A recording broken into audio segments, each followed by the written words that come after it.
Hello and welcome to this CIMA E2 Enterprise Management Training video. We're on Chapter 2 of our Express Notes, and remember these can be downloaded free of charge from our website www.theexpgroup.com. So I'd recommend you download those because we will be working through these notes. Chapter 2 is all about developments in strategic management. Quite a short chapter, but we're just going to be sort of talking through various different approaches to strategy that organizations can take. The first one is probably the best known approach to strategy amongst students. It's Anzoff's rational model. So Igor Anzoff, often considered to be the father of corporate strategy, but Anzoff's rational model, recently adopted by Johnson, Scholes and Whittington, JSW. But the rational model has a number of stages. 1, 2, 3 distinct stages. Anzoff's rational model, the first stage is analysis. This is where an organization should analyze, for example, the environment that is operating within, using pestle analysis. It should analyze what the stakeholders want, using stakeholders mapping, Mendelow's matrix, which we've looked at in a previous video.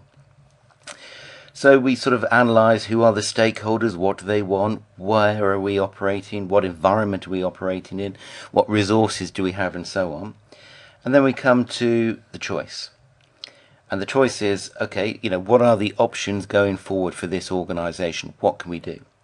We can use various models within there.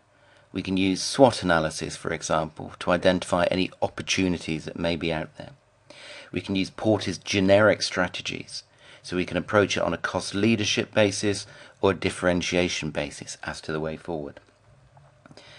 And then within the implementation stage, we've already analysed the situation, we've identified the choices, we've made our choice, and now we're implementing it.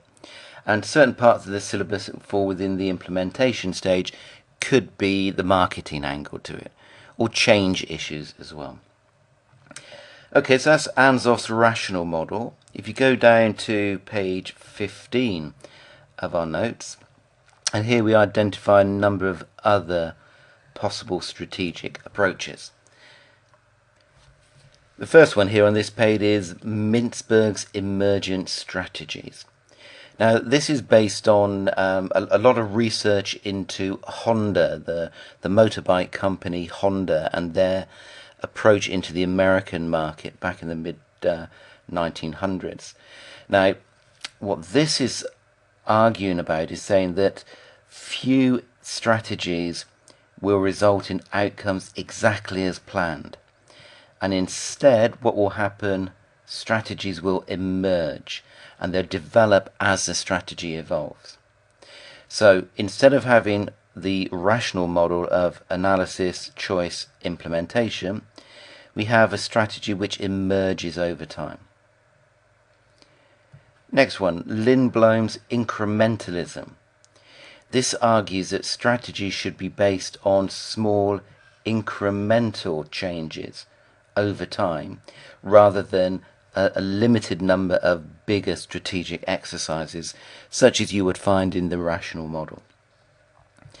Next approach probably isn't really an approach as such, but it's referred to as freewheeling opportunism, and this is where you're freewheeling without any power, without any control, and you take advantage of opportunities as they arise. So no real sort of strategy planning involved there. The next two, we have the positioning view and the resource-based view. And the positioning view is that we move the organization so it fits, i.e. its position with the environment it faces. So we position it in the best way to tie in with the environment that is there.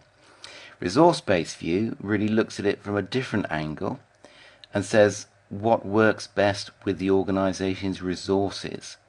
So we work on the basis of what our resources are and identify opportunities for those resources. Okay, just moving down to the bottom of this page, and certain terminology more than anything else.